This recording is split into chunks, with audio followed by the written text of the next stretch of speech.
The House of Mystery presents Inside Writing, the radio show where authors discuss their writing process in all genres. Welcome back into the House of Mystery. I'm Al Warren. Mr. Eric Shapiro is here to cause trouble. Al, how are you? I'm not doing too bad. Oh, good. That's good news. We'll keep it a trouble-free zone. Yeah. Well, so this is another week of all nonfiction this week, and we are ending the week with an author that's been here before, and he's got another book out, and it's called Oliver Stone's Film-Flam. Let's bring him on. So, Mr. Fred Litwin, how you doing? Good. How are you? Great to be here. Well, things are fine. Listen, so Fred, I have to say, you've done a few other books before on JFK and that sort of, and the murder of JFK and stuff. And I know you take heat at times because you are probably a little too rational in these days. Well, it's just, right. That's kind of my opinion, right? I just think that I even had someone contact me that has a website and the whole thing and wanted to take up an argument about me having you wrong, and it was kind of like, well, yeah, okay, whatever. That's just what I do, but it was strange. So you do cause a lot of waves in that community for some reason. Oh, I definitely do. Why go to a third book? Now, this one is obviously aimed more at Oliver Stone and his film. He did the JFK and then he did the update of it in 2021, I believe, Destiny Betrayal. Why go a step further now? It seems like you're digging right in, because he's kind of like an idol to a lot of these conspiratorial people. Yeah, this book really wasn't planned. It was. I guess we can blame this on COVID. Over all the many lockdowns, I had a lot of time to do research, and all of a sudden, Oliver Stone was coming out with this new documentary series, JFK: Destiny Betrayed. And so I was very interested in watching it, got to see it, and realized that there were a lot of things in this documentary series that I could debunk. And I decided, every day I decided to debunk a single thing on my blog. And after a while, I had debunked so many things that people started wondering, are you going to put this in a book? And it sort of dawned on me, this might make a really good book. I've got so much material. And then I started writing more with thinking about a book. And then all of a sudden it was there. I want to be clear on what we're talking about. Were there two follow-ups to the feature JFK? Because there was JFK Revisited, which I saw. Yes. That was a standalone documentary. But was there also Destiny Betrayed is a miniseries? It's a 4-part miniseries? So here's what happened was that James D'Eugenio, who is a conspiracy theorist, really sort of talked Oliver Stone into doing a new documentary series on the JFK assassination. And so they went and they filmed this, and I think it was like 3 episodes. And to make a long story short, they really couldn't sell it. Nobody wanted to buy it. It was turned down by Netflix. So they thought that if they sort of redid it into a 2-hour documentary. So there's 2 versions of the same documentary. There's JFK Revisited, which is 2 hours long, and there's JFK Destiny Betrayed, which is the same film but into 4 1-hour parts, so a 4-hour series. Got it. With some more material. Yeah, he's been housed now with the Putin interviews, with these JFK pieces. He's at Showtime generally in recent times, right? Also, Untold History of the United States. Yeah, well, they wanted to sell this to, obviously, Netflix and National Geographic, and the fact-checkers from those organizations turned them down.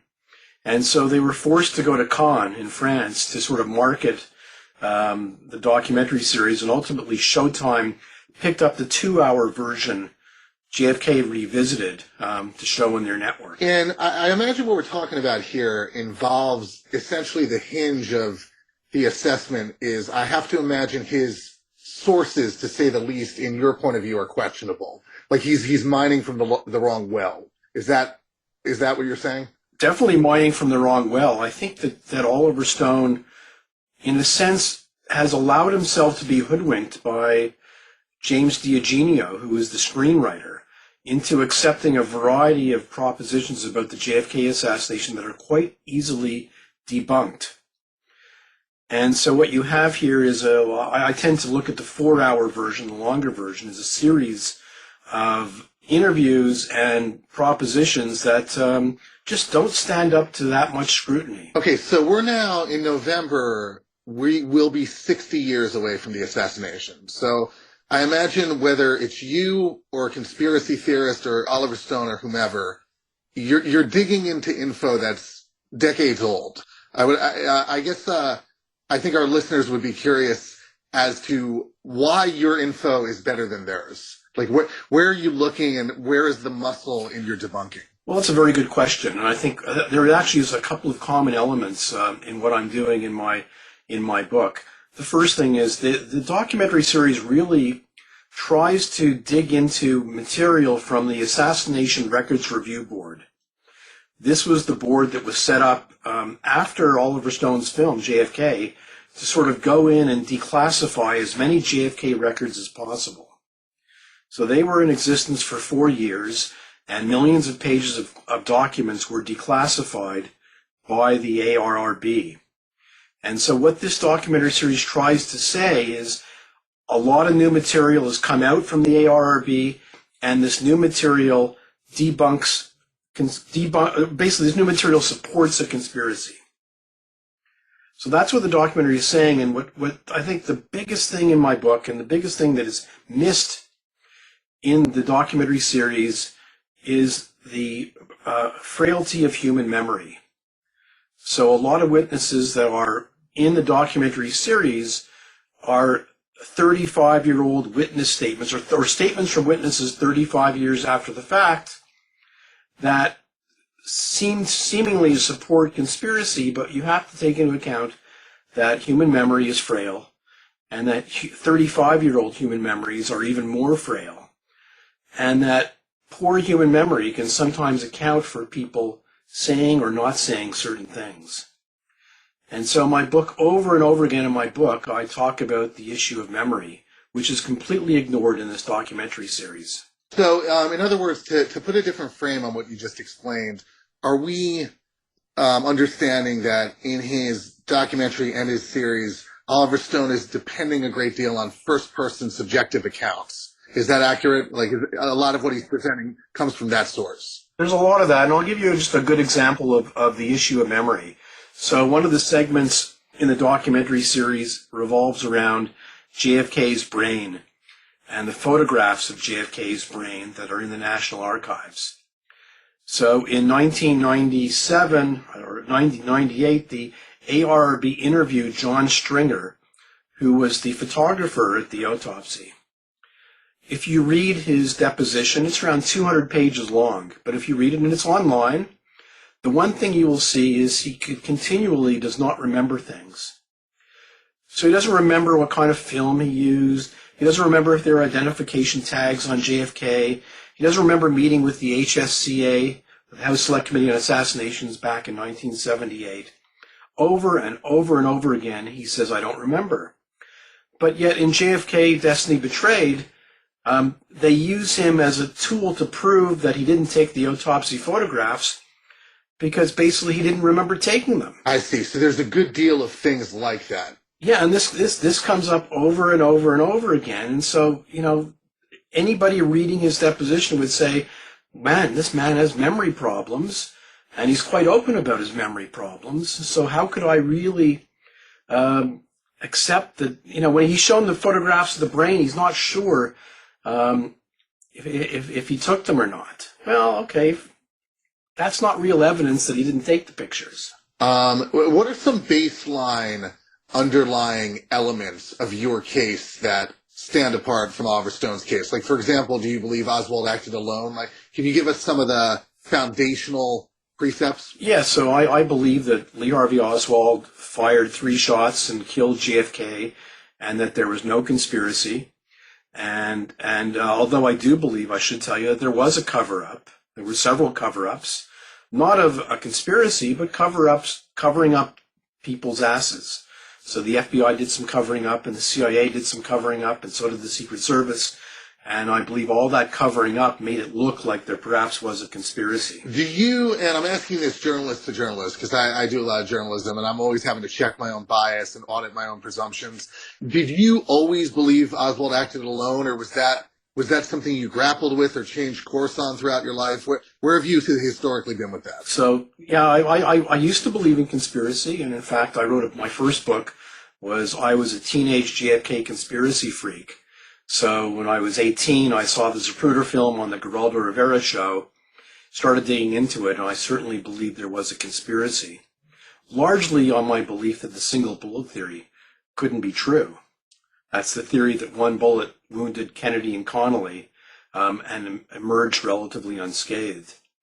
I changed my position in around 1991 after I read a large part of the House Select Committee on Assassinations, their volumes of evidence. That sort of helped change my mind. And can you walk us through why the single bullet theory, like why you came around on it? Because I know not only in the follow-up documentaries, but also in the original famous feature with Kevin Costner, that's a huge, huge part of what Stone uses to cast doubt. Yeah, so, I had grown up with trajectory diagrams drawn by Robert Groden and other conspiracy people in various books. And back in 1991, the House Select Committee volumes were available on CD-ROM. And so I bought the CD-ROM. I was living in England at the time. And I get this CD-ROM and I put it in, I start looking at it, and up pops some trajectory diagrams drawn by NASA for the HSCA, and it blew my mind. Because it showed, when doing proper trajectory diagrams, that it perfectly works with the 6th floor window. They were aligned, the angles work, everything works perfectly. And I was actually shocked. I had never seen such a diagram before. And I realized that this is quite unfair, that the conspiracy books never present that diagram, or those diagrams. And so I thought, okay, the angles work. And then when you really start to understand that the bullet that emerged from Kennedy's throat starts to tumble, and that it didn't hit the wrist and it didn't hit Kennedy's rib head on, but it was either sideways or slightly backwards, you begin to understand why the only fragments from that single bullet were lead that was extruded from the core. And so the bullet itself is actually quite consistent. Its condition is consistent with the single bullet theory. Is there, and I don't know if we're venturing into forensic unknowns by going here, but in addition to these NASA-grade diagrams and additional pieces of formatting that clarify what was possible, is there also evidence of other incidents of bullets behaving like that bullet did? Well, yes, if you actually go into Discovery Channel, I guess it was an American channel. They did a number of documentaries on the JFK assassination. They did one where they did a very, very in-depth recreation of the single bullet theory using gelatin and stand-in for bones, firing from the same distance, like the Texas School Book Depository. And the bullet that emerged in that reconstruction was very, very similar to CE 399. What always makes me curious about this sort of debate, particularly when it comes to Oliver Stone, and I know you're classifying him as a conspiracy theorist along with other authors and thinkers on the topic.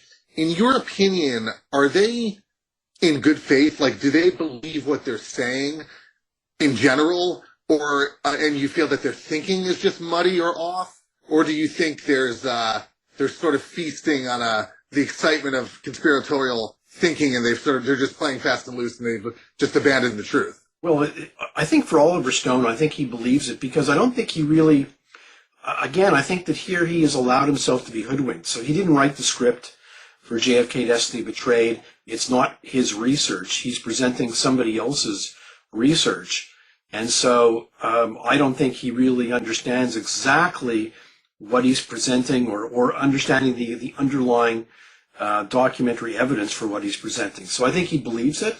I don't think he's being dishonest here, but I don't think he actually understands exactly what's being presented. Do you think, and this comes up a lot with Oliver Stone, it's an interesting thing, because what he has is fame, although to a lesser degree than he did before. He also has access to people like Putin and other heads of state that he's interviewed.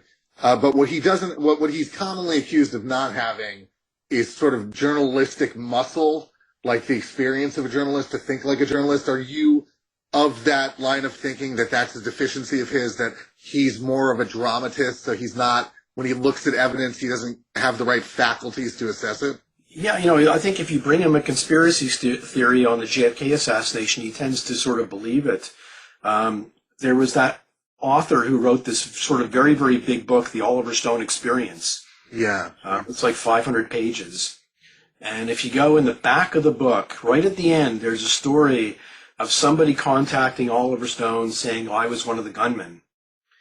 And there's a whole page. It just seems like an incredibly ridiculous story, but Oliver Stone accepts it and thinks, yeah, this is correct.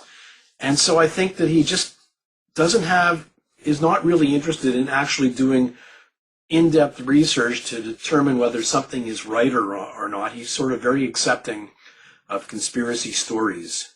And sort of tied up in his, perhaps, what has happened to his reputation as the result of the original, which I know he said that's been something of a cross to bear, or his name, Oliver Stone, has become a cross to bear. So maybe there's an inclination on his part to remain steadfast, and if there's any scrap of evidence that can firm up his position over time, then he might be inclined to return and say, look, I was right all along. Is that what you're reading? Exactly. I mean, I think that he thinks that he's been vindicated by this new documentary series. And I think he was wounded by all the criticisms of his first movie, JFK.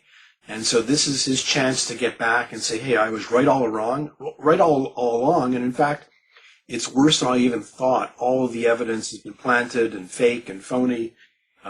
So yeah, this is his vindication. So when you're putting that sort of content out in your books and your blog, you're obviously interacting with a lot of different readers, an array of different minds on this. Like, what sort of feedback are you getting? Do you feel that when you put this out there, it becomes a lightning rod for more debate, and you end up hearing the chatter of differing perspectives? Or do you feel that when push comes to shove and you level with people and just soberly present the information, that it's sort of undeniable, and if only this information can reach enough people, then they'll see what you're saying? Yeah, it's a very good question. I think that what really saddens me is when I post all of my material every day on Facebook, and what I get is a continual stream of insults from people who don't really even want to read what I'm writing, but reject it outright without offering any sort of rebuttal based on the evidence. So look, like anybody, I make mistakes. I'm human, so if you might find a mistake in what I've written, or you might find a document that I've missed. But I don't find any sort of coherent and consistent argumentation against what I've written when I'm writing. What is the profile of the type of individual that comes to you and insults you? It's there's just a lot of conspiracy theorists out there who are so wedded into their position. And when I keep on asking them, is I said, look, you could still believe in conspiracy, but this point may not be accurate. You can give up on some of your points. Not everything is evidence of a conspiracy. And I think what disappoints me most is what I try to show in my post is not so much that I'm right, but that the logic behind the allegation is wanting, is not good at all, and that people should be aware of this. I think a giant hinge also when it comes to Stone's material on JFK, particularly the original drama, is there's a huge libertarian streak running through the 1991 film where it essentially is an anti-government statement. So are you finding that as a core hinge, that some people are just going to be so angry at and suspicious of and paranoid about the government that any case like the one you're making, where you're like, look, there were cover-ups, but they weren't of the nature that a lot of people have been led to think, is that anti-government bias just so steeped in certain people that it's just hard to overcome that? Yeah, I think there's a big anti-CIA bias. A lot of it is on the CIA. Okay. And it's not like I'm not admitting there was huge violations of human rights by the CIA in the past with MK Ultra and their assassination plots. I'm not going to sit here as somebody who whitewashes the CIA. But yeah, they're very actively. I get involved. I'm accused of working for the CIA almost every week. Wow. How much do they pay you? Because they pay me about. Well, and my standard line is, "You wouldn't believe the amount of the checks I get." Right. What are the three biggest things that you think JFK gets wrong, like in the film or even the newer version? Well, I think, I'll give you some examples. And in the newest documentary series, they make the allegation that there was an assassination plot against JFK in Chicago and Tampa, and that in both cities there was a patsy, somebody who was going to be arrested and blamed for the assassination if it had succeeded in those cities. Now, I really didn't know much about what happened in Chicago and Tampa, so I had to go out and do some research. And what I found in both cases was there was absolutely no evidence of a plot in either city. Zero. No evidence at all.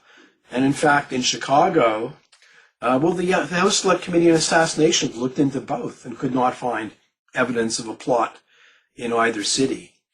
And so it all fell apart once I really started to look at this, and I was actually quite amazed at the fact that the documentary series fell for some really silly, ridiculous thinking. Where do they get their information where they feel it's credible enough to actually air it in a movie? Well, the Chicago, the allegation of a plot in Chicago comes from Abraham Bolden, who is a Secret Service agent, one of the first black Secret Service agents who was eventually fired for fraud and brought to trial and convicted. He was the one who came up with the allegations of a plot in Chicago. But there's absolutely no corroborating evidence of that plot. There's no documents, there's no witnesses, nobody backs him up, there's absolutely nothing. And when I went to the documentary record, I found 5 different instances of where he talks about the so-called plot. And in every instance, he changes the story. And so I just had to sort of conclude, well, there's really nothing to support his allegation. But people want to believe it, and so it's out there. So that's one. And of course, in Tampa, what I really found interesting in Tampa was the discussion of the so-called patsy who would be arrested in case Tampa succeeded. And so the patsy in Tampa was supposed to be this Cuban man, Gilberto Policarpo Lopez. And what made him suspicious was on the weekend of the assassination, he had been driven from Tampa he went to Mexico through Laredo, Texas. And he crossed into Mexico that weekend, and he ultimately flew 5 days later to Havana aboard a Cubana Airlines flight. He was the only passenger on the flight. And Mexican intelligence thought this was somewhat suspicious.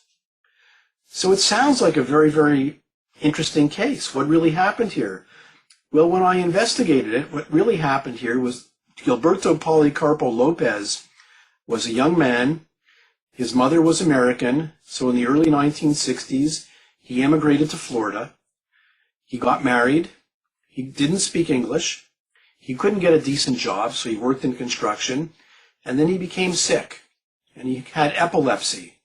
And he was hospitalized in Miami for a significant amount of time.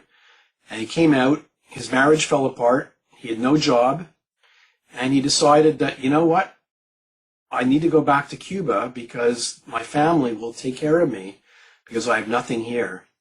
And he went back to Cuba, and the reason he was the only passenger on that Cubana Airlines flight to Havana was because he managed to get on a cargo flight to Cuba. And so I realized there's nothing to this story. It's actually the story of a young man who was sick, who needed help. It's so interesting hearing you talk about this because it brings to mind that there are so many different qualities of mind out there and differing priorities in terms of cognition and points of emphasis of how people navigate reality. And I'm just curious, I'm noticing you're very placid and very clear in your communication. I'm wondering what you feel the healthiest approach is when you're trying to persuade somebody of something.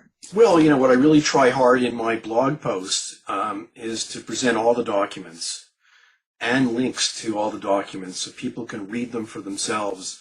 And in fact, for this book, I posted online a 60-page document of all of my sources, most of which actually containing over 600 links to documents that are online. So people can check my sources directly. I want it out there, and that's why every book I write has a fair amount of documents in it. Do you run into the line of thinking where people are like, okay, that's great, there's 600 links and there's X amount of sources, but who are these sources? Like, where it hits a cul-de-sac and, there's just, like, despite the thoroughness on your end, certain people are just, like, even if they bother to look, they're like, well, who are these people that are saying this? Yeah, and I think, and that's why I think that you can see the quality of the sources for yourself and make your own determination. That's all I can do is try my best to show that there is some documentary evidence to back up what I'm saying. But let me give you another example of where the documentary series really went off base. And it's with the allegation that the chain of custody of CE-399, the single bullet, is faulty.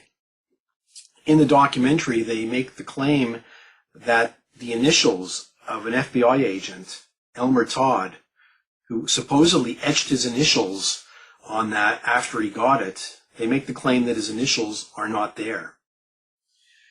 And it's a very, very big claim, and they base that upon a researcher who went to the National Archives and who looked at pictures of CE-399. So one of my friends wanted to debunk this. I was working with one of my friends, and he said, if I look at the pictures, I think I could find the initials of Elmer Todd.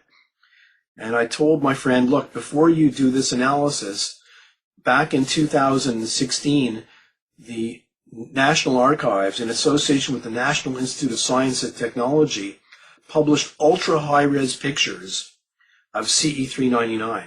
I said, you have to check those photographs. Now, the problem with those photographs is that you need half a terabyte of hard disk space to download them, and you have to stitch them all together. It was beyond my computer capability to do this. So I hired a consultant who was able to download all of these pictures, stitch them all together on a hard drive, and he sent the hard drive to my friend in Texas, my friend Steve Rowe, and it then took a whole day of explanation and finding the right viewer to actually look at these photographs. And lo and behold, Steve found the initials. They're there. And the question I really ask in my book is, why did the producers of JFK Destiny Betrayed, why did they not go to the archives? Why did they not download the ultra-high resolution pictures and make their own determination? Fred, what do you find, especially over the course of so many years of doing books and blog posts and articles, what is keeping you motivated to stay on the case like this? Well, I think it's fun to battle all of the conspiracy factoids out there. I think it keeps me going in that there's so much to debunk, and there's so much material online to use to be able to show people that this is wrong. And so it's sort of become a bit of a mission to try and debunk some of this nonsense. Is this the only area, the JFK assassination, in which you've actively debunked things? Yeah, I think, yes, it's the only area that I really debunk because I used to believe in conspiracy in the case, that it's the only thing I'm really interested in debunking. I don't debunk 9/11 theories because I was never a 9/11 truther, so I don't really have that much of an interest in that. But the JFK assassination really does fascinate me. And your knowledge load has accumulated so much over time that when you first saw Revisited and then Destiny Betrayed, you were just able automatically in the moment to pick out lots of things that you felt were wrong, that were like, okay, this is clearly off, just because you had already been there so much. It was also the fact that a lot of material I wasn't familiar with, and what shocked me was when I just some cursory research into some of the material. debunks it really, really quickly. Let me give you one example. In the documentary series, they present a forensic pathologist who they claim was concerned about the appearance of the brain in the photographs that were taken. That the brain in the photographs is too gray for it to be, which indicates that maybe it was another brain. The brain was substituted, and the color of the brain is not right. Well, I had never heard this allegation before, and so I actually went, very easily found on the internet, that forensic pathologist, Robert Kirshner, did a report for the ARRB, and I read his report, and in his report he says, well, if they used a higher concentration of formaldehyde, the brain would look gray.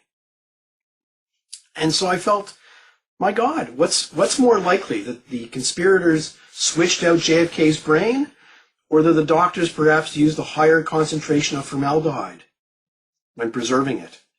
Which is more likely? Reversing the whole schematic and the whole equation, are there any elements of all the different conspiracy theories out there about the assassination that you find compelling or hard to answer? Not really. I think everything can be answered. I think that the biggest, I have to say, there are some unanswered questions, and the unanswered questions and the files that I'm really interested in seeing are not held in Washington, but are held in Moscow, in Minsk, in Mexico City, and in Havana. Those are the cities that hold documents on the JFK assassination that I really would like to see, because they will have evidence, I believe, certainly in Moscow, of perhaps KGB operations to convince the American people that the CIA was behind the assassination. Some misinformation campaigns and so forth. That's right. We know of some of their campaigns, but there might be more, and those documents are very, very secret.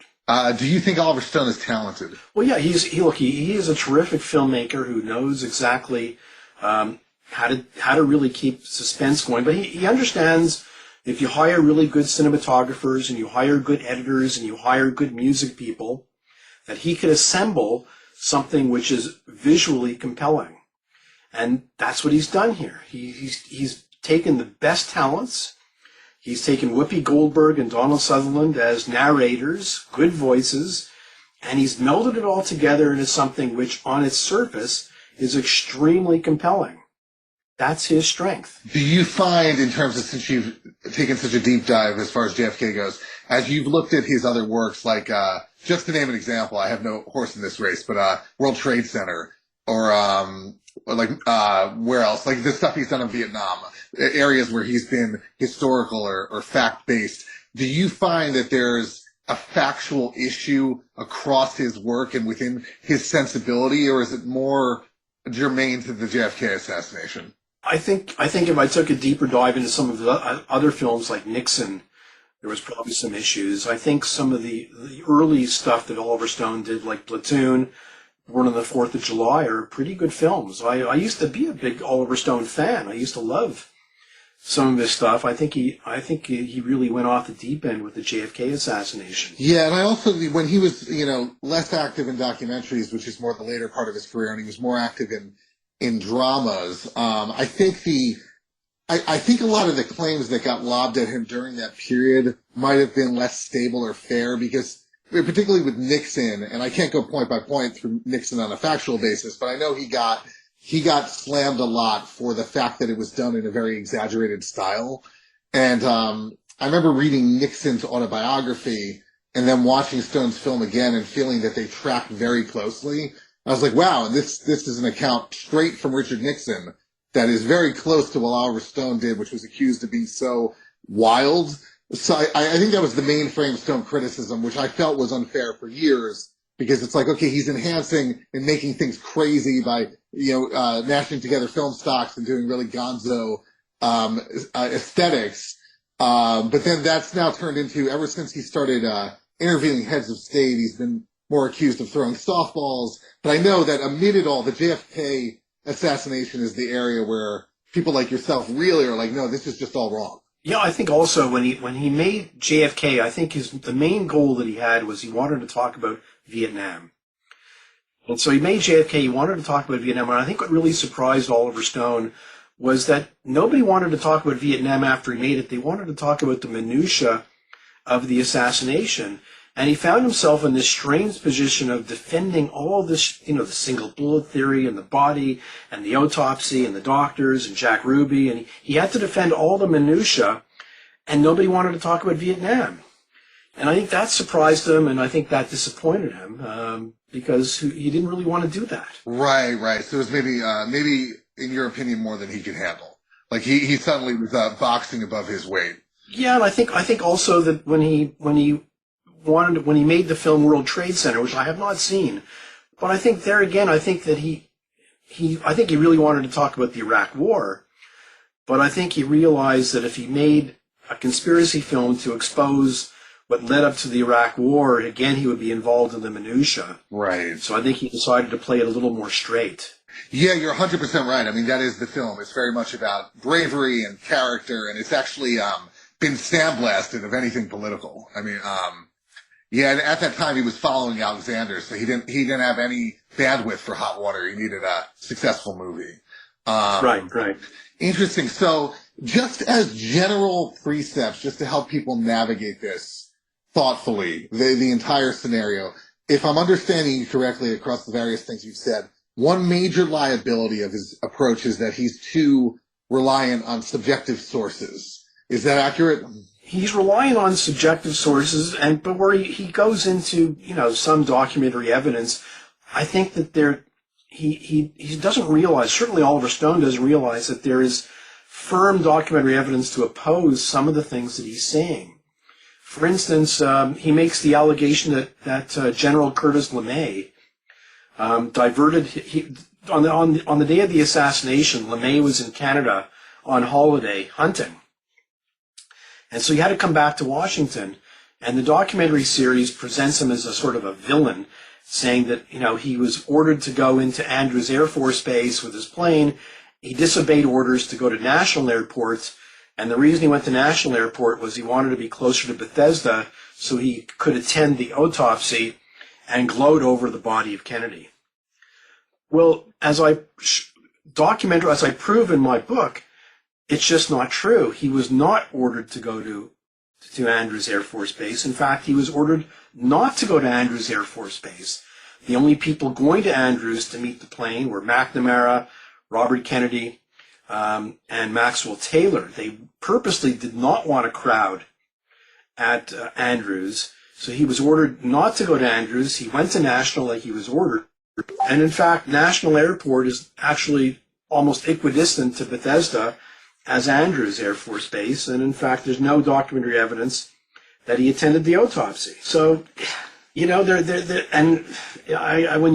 think you'll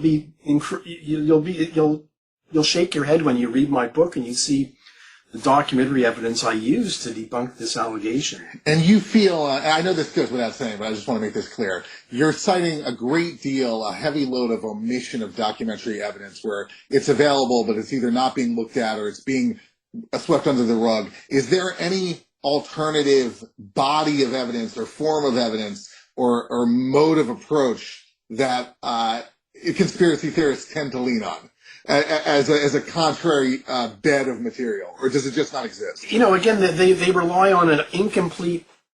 They rely on incomplete documentation to support their case, and that when you have a serious look, and some of these issues I really knew nothing about until I saw it in the documentary series and started researching it. And so an honest investigation of some of these issues would lead you to say, well, hold it, there's something else. They're not really telling you the full story. And I think that's the other problem with the documentary. It's like, okay, you're telling me one side, and you're not even admitting to the viewing public that there is contrary evidence out there that you just won't even address. Do you feel, and I know Al is going to roll his eyes because this is where things get dicey. Is there a partisan component to where people break on this? I know this is a unique one. Like, do people that it's a strange one because Stone is on the left. So do people that tend to get irate when presented with your info, are they leftists? Like, who are we talking about, or does it not break that way? Unlike every single other thing out there. It used to break that way. It's changed. So it used to be that leftists were the conspiracy people because the CIA and the FBI were the big boogeyman, and they wanted to prove a conspiracy of the right. Over the last several years, I think the right has caught on and said, hey, that's too much fun. We can now use the JFK assassination to prove that the deep state is responsible for it, and the deep state is malignant, and therefore you have Roger Stone and Donald Trump and now Tucker Carlson and a whole variety of other people on the right using the JFK assassination to make assertions about the deep state. It's sort of the same trajectory that vaccines have taken, because it used to be a left-wing thing, so to be suspicious of this stuff, and it's drifted. Are we talking, I don't want to generalize, but in terms of the anti-debunkers or the pro-conspiracy people around this subject, are we talking more or less about QAnon people? Some of them are QAnon, but no, I think that's a very, very small part of it. But you just talked about the anti-vaxxers, and there is that sort of element of some of the anti-vaxxers are part of this crowd. You know, I mean, RFK Jr. is in the documentary series talking up conspiracy about the RFK and JFK assassinations, and he's an ardent anti-vaxxer, as are a few of the other people in the documentary series. Interesting, okay. So am I correct? Because I did see the documentary, and I thought it was very compelling. I thought it was fantastic. And I'm not arguing that still at this moment, but so you're saying that what we're seeing when we watch that, whether it's the long version or the shorter version, what we're seeing is a lot of first-person accounts, a lot of memory that is contestable, and a lot of reversion to documentation that is not thorough. That is like that's cherry-picking certain aspects of documentation, but leaving out the big picture. Is that an accurate summation?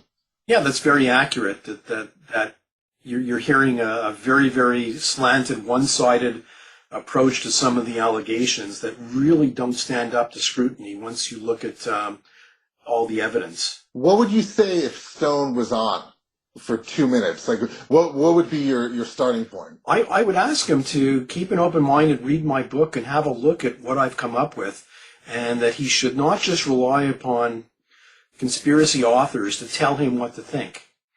That to calm down for a couple of minutes and just read my book, see some of this evidence, and see whether he should perhaps rethink a few of the things in his documentary series. Interesting. I'm curious, because it crossed my mind while we were talking, his Snowden feature is an interesting case too, because one of the big criticisms that got thrown at that film was one of the things we keep touching on, which is that he is relying on Edward Snowden's account.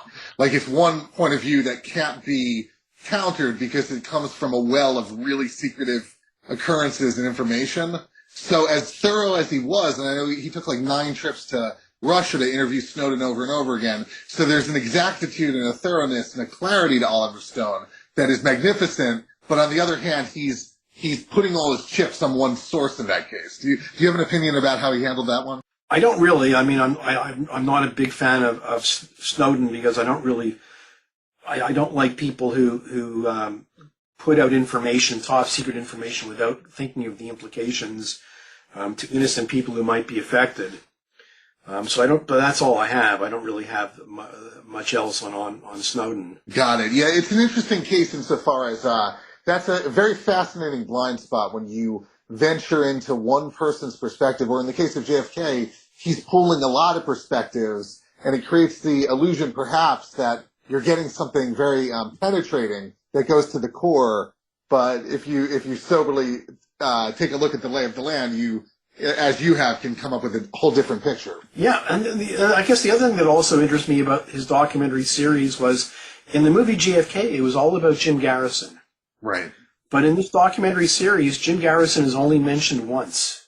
And so I felt this is kind of strange. I mean, you really based your first movie about him, and all of a sudden he's sort of the name that shall not be mentioned. Right. That perhaps maybe even Oliver Stone realizes that Jim Garrison is somewhat toxic. Right. And he got hit a lot also in the wake of, because I remember watching him on Charlie Rose years after JFK, the original one, and Stone was very defensive on a number of points, but when push came to shove, Rose got him to admit that Garrison was a shaky template to turn into sort of an Atticus Finch figure by way of Costner, because that was a romanticization, to say the least. Yeah, and in this documentary series, they make a very big point about, Lee Harvey Oswald didn't have a trial, and so we don't know what would have happened at a trial.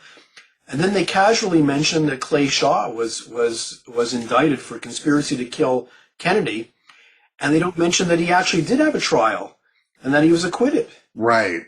Yeah. Which was the thrust of the movie, the drama. Yeah, and so the fact he doesn't even mention that is quite shocking. Right, where he's leveraging, or he's weighting his case onto the side of like the fact that there was a trial, and it was the only time that the matter was brought to trial, or at least it was the first time, and that's where he punctuates the scenario. Yeah, I think though that Oliver Stone, unfortunately, I am hoping that one day he realizes the harm that he has done to Clay Shaw's reputation, and that he's just completely wrong about Clay Shaw, who was a really good man, an honest man who brought a lot to New Orleans, and doesn't deserve this slander of being involved in the JFK assassination. Well, I've got Oliver Stone on the line here. Yeah. So, no. He's been listening. Yeah, he's been listening the whole time. No, he fell asleep. Well, Clay, and Clay Shaw. Well, he was a homosexual, and of course, in the '60s that wasn't good. And Jim Garrison hated him for it. And I don't feel much love for gay people in the original film either. Of Oliver's. Right. Yeah, that was a whole element of the fallout. Yeah. Yeah, and in fact, in my new book, I when the film was coming, when JFK was coming out, the gay and lesbian action against defamation were worried about the film and the fact that it was homophobic, and so they met with Oliver Stone, and he said, "Don't judge this movie until you've actually seen it." So they went to see the movie, and they wrote a letter to the editor of the LA Times saying, "It's worse than we thought." Yeah, I remember he had quite a dubious defense. Like, he thought it was good that Clay Shaw and Pesci and their crowd were made to look, like tough. So he thought, like, yeah, I did a good job. Like the whole thing was cross-eyed. But it was like, like Al said, there was a disturbing tones in the way they were depicted. Yeah, Tommy Lee Jones actually was interviewed in a film magazine, and he said that he had met with Garrison 3 or 4 times, who instructed him on how to play Clay Shaw, and he instructed him, you have to play somebody, he's a fascist.